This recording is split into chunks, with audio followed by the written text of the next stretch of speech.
Hey YouTube, this is Alicia and I am coming with a WWE video, but this is a women's division. We're going to be talking about several things. We're going to be talking about Friday night and we're going to try to talk about a little bit what happened Monday. So let's get started because I need to go on and talk about, was it Monday before or this past Monday? I think it was Monday before. But I want to go and talk about Raw right quick. So as y'all know, Raw women's division has already picked their superstars for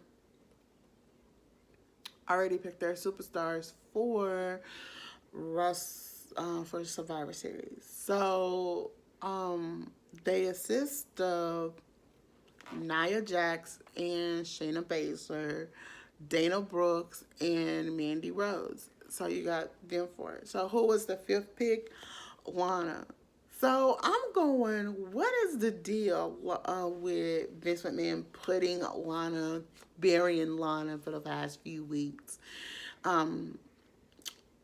I'm kind of already getting tired of Lana going through the announce table she has. So, I mean, I think maybe they don't think they will win with Lana part of the team or something like that. So I'm wondering if it's a work if it's a work that they're going to bring in somebody else to take her place or what.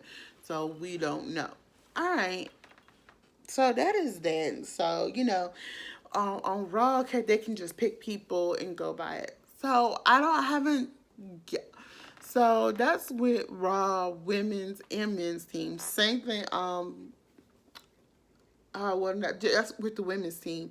So with the women's team, they always, anytime when it came to Survivor Series for Raw and SmackDown, it is like Raw would just automatically just pick who they wanted. That's all they do. They will just pick who they want part of the team, and they are the team.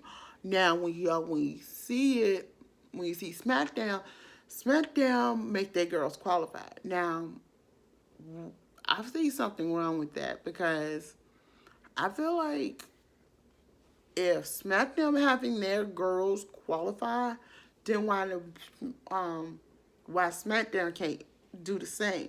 I just think if for 2020 Survivor Series, I want Raw to take an initiative and allow their girls to qualify in things. So if they're gonna have a tag team qualified, then they need to face a tag team to qualify. Okay. Now the other thing on Raw I need to talk about, we gotta talk about Peyton Royce and then Lacey Evans. Okay. Lacey for a long time, Lacey Evans have not been women's champion, but she's a good wrestler. I give her that. She's a good wrestler and thing. I recently, I'm gonna get, that's gonna be at the end. Excuse me. But Peyton and Billie Kay just split up, and it's no more Iconics. Why, if you're going to push somebody, if rumors saying that you want to push Billie Kay, then why are you putting her back in a tag team, especially with Lacey Evans? Southern Connects. I'm just making fun of this. I mean, come on. It's like they're trying to make Lacey Evans and Peyton Royce a tag team.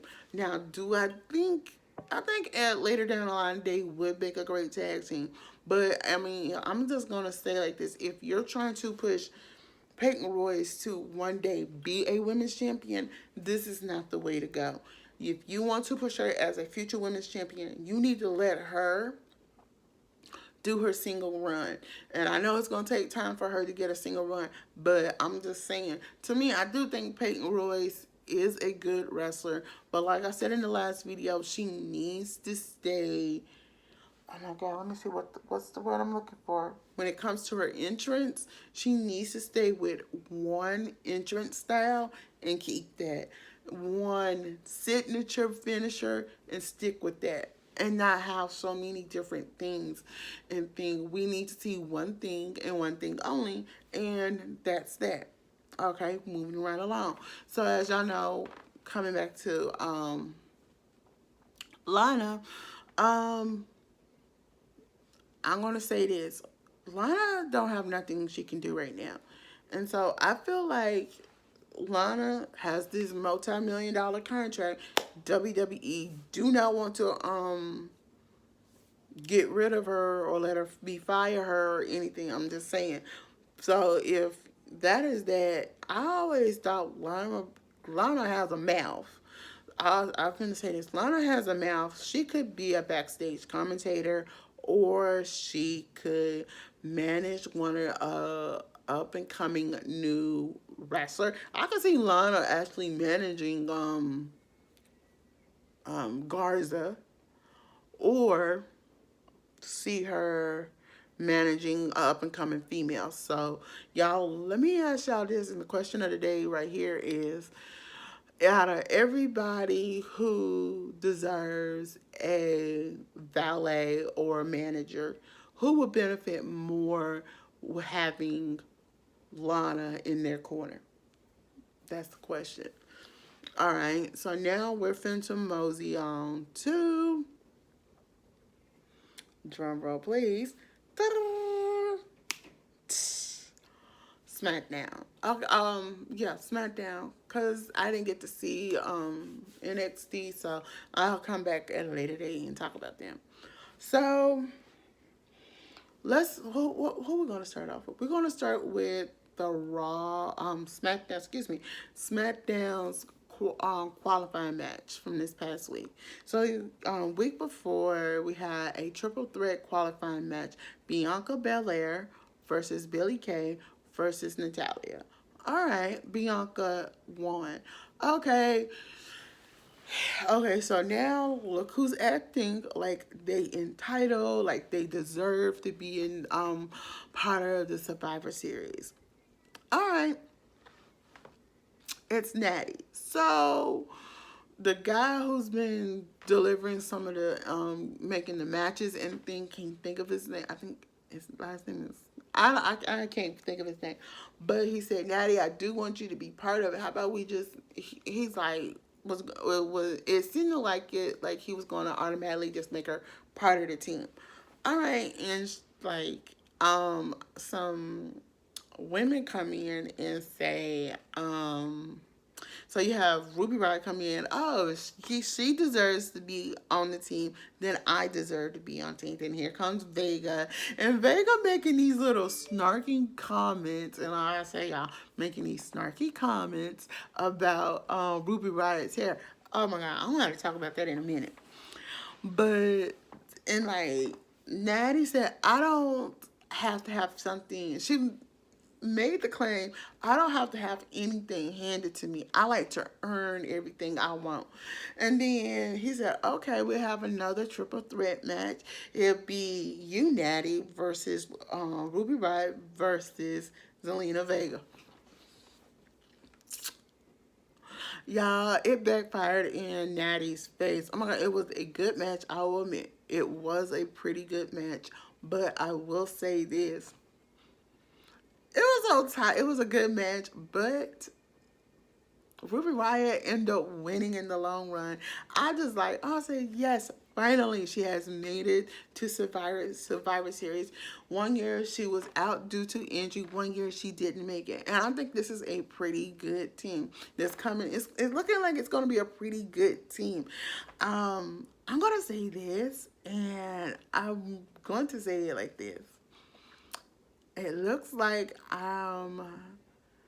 they need to put, so now we have, for SmackDown team, we have Bianca Belair and Ruby Riott. So they are two good friends. So let me talk about Ruby Riott's hair. I mean, if you notice that when she came back, she last few weeks she had long hair, and all of a sudden since she went to SmackDown, she has this short pixie like haircut.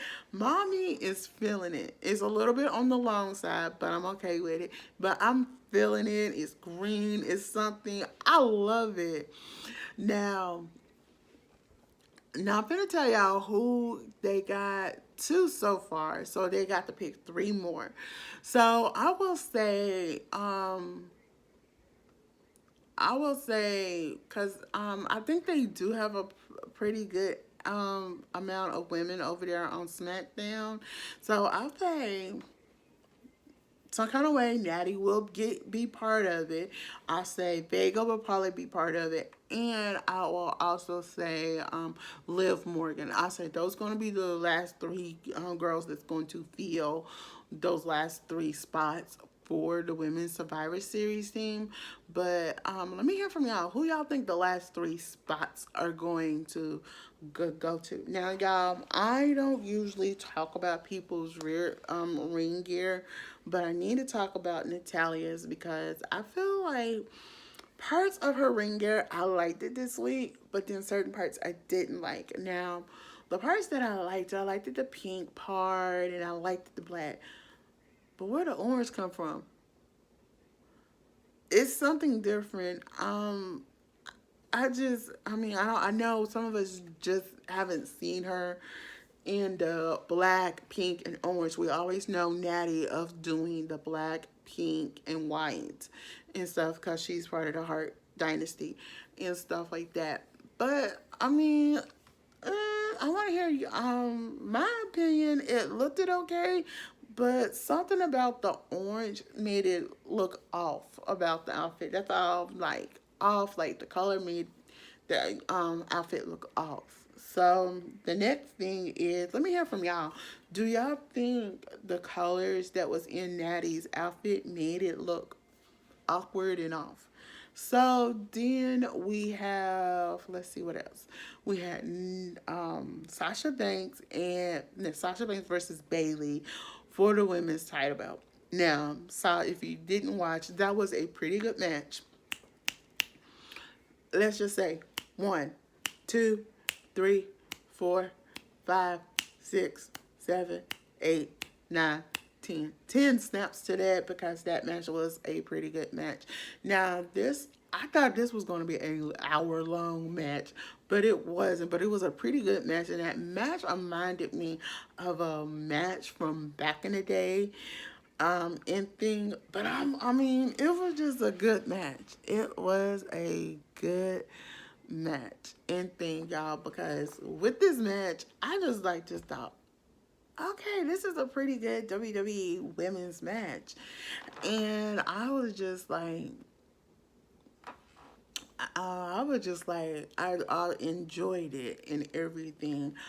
But it's like, I want to see more. Now, let me talk about the women division in general. So, it's some certain women are out on injury leave. But I'm going to come back and Carmella for a minute. But I can actually say it's a lot of females in the indie circuit that deserves to be part of the WWE. One name in particular, she's just like, I could say her wrestling style is not like Nia Jax, but to me, I think she deserves to be part of the WWE and part of WWE SmackDown. I'm gonna say Faye Jackson. If y'all don't know, I do harp on sometimes I will harp on certain WWE, certain indie wrestlers. And this is the part. When I first started hearing about Faye Jackson, it was about, 6 years ago. About 6 years ago, I started hearing about Faye Jackson. And I actually went and looked her up, and I'm going, she's good. She deserves to be part of the WWE.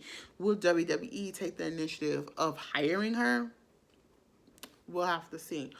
But I actually think that is somebody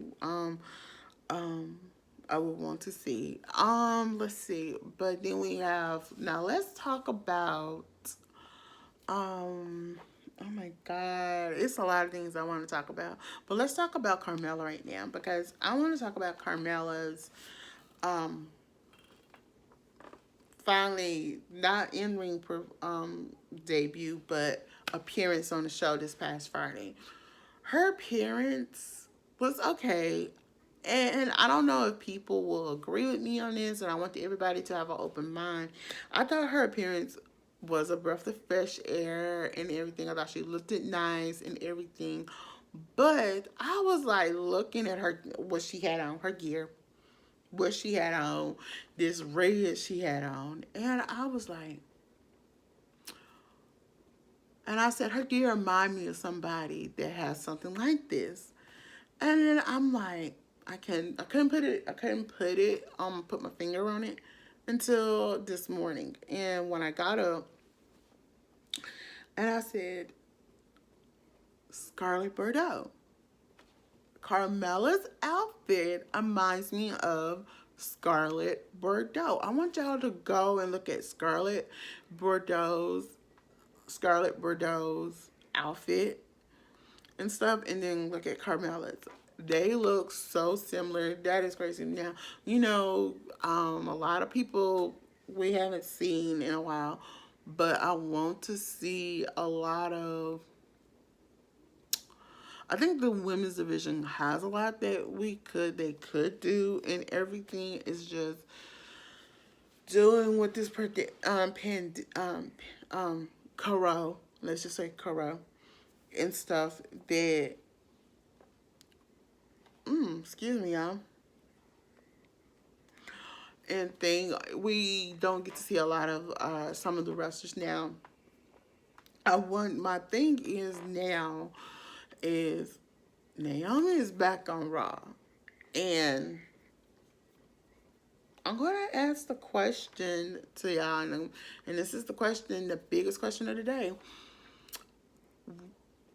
And I'm going to say, since Jay is going to be part of Roman Reigns' stable, do y'all think it was a good idea to draft Naomi to Raw and not keep her on SmackDown? And just saying.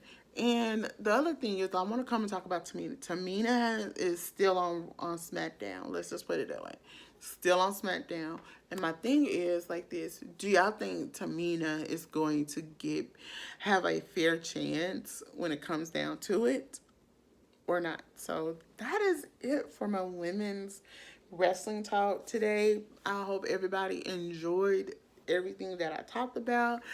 But until then, y'all, I'm Alicia. Don't forget to thumbs up this video, comment below, and subscribe to my channel.